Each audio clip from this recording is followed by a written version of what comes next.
Hello everyone! Welcome to Jadmi's Kitchen! Today, magluluto tayo ng meatball spaghetti. First, paghalu-haluin po natin ng half kilogram of pork, 1/4 cup breadcrumbs, 1/4 cup parmesan cheese, 1/4 cup grated cheddar cheese, at 1 whole egg. Paghalu-haluin lang po ito hanggang maging formed.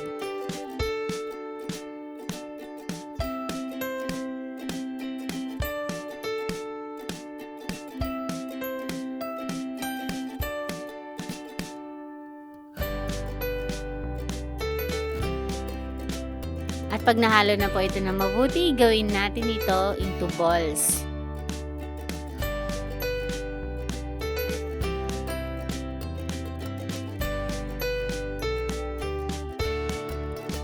Pag nagawa na po natin ito ng balls, set it aside. So, sa isang pan, maglagay lang po tayo ng 5 tablespoon of olive oil. Pwede din po kayong gumamit ng regular cooking oil. Nilagay tayo ng 1 whole na chopped onion. Saute lang po natin ito.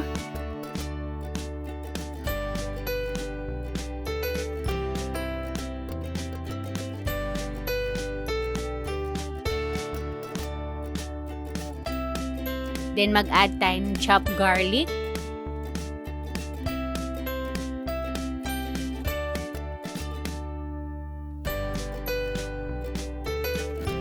Saute lang po ito hanggang maging light brown na po yung garlic.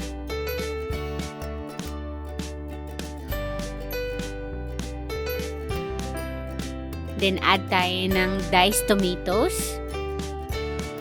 Tinanggal ko na po yung seed ng tomatoes po.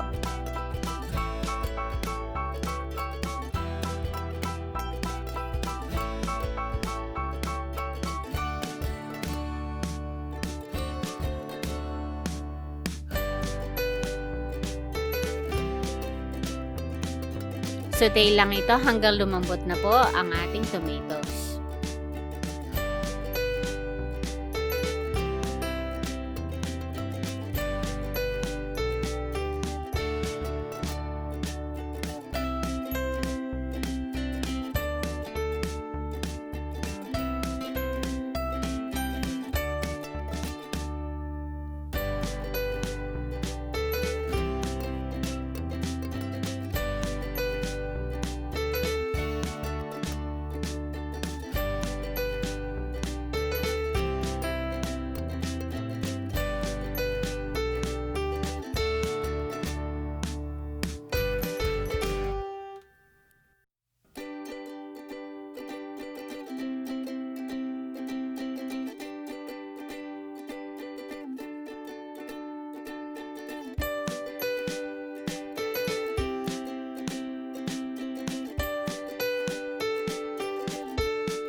At pag malambot na po ang ating kamatis, mag-add tayo ng 4 cups of tomato sauce. Pwede din po kayong gumamit ng spaghetti sauce. Then, haluin lang po ito ng mabuti.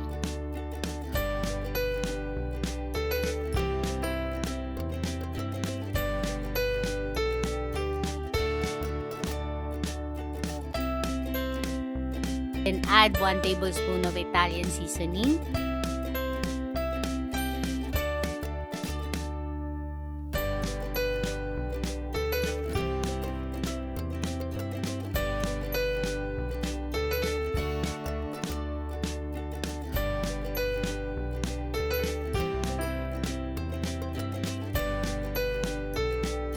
Half teaspoon of ground oregano.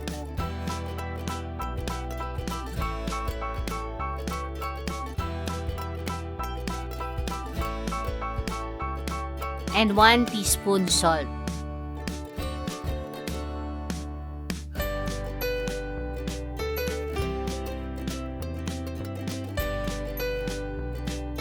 Haluin lang po ito ng mabuti.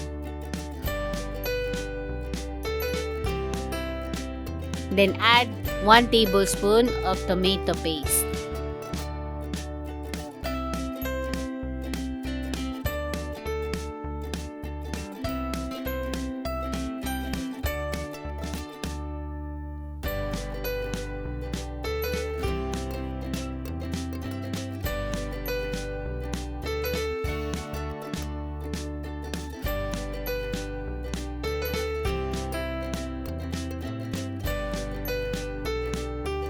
Lutuin lang po ito on low fire.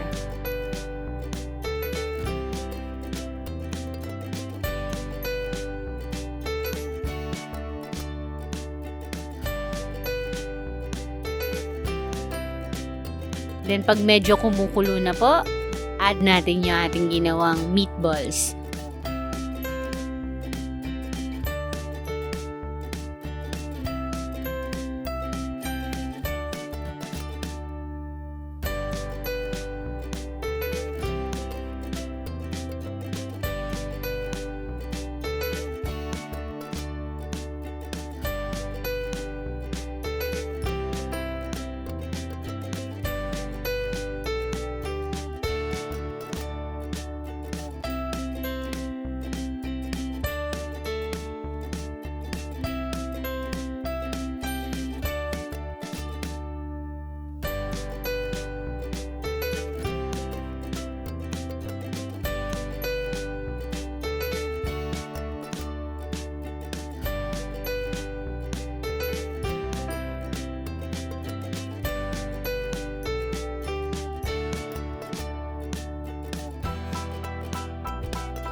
Pag nailagay na po ang lahat ng meatballs, pakuluan po ito on low fire for 15 to 30 minutes or until maluto po ang meatballs.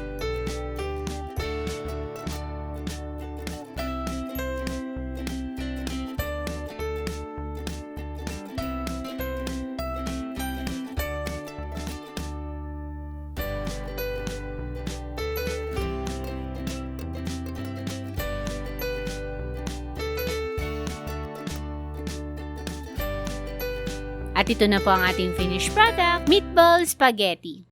Hope you like this video. Please subscribe, share, and hit the bell button for notification. Thank you!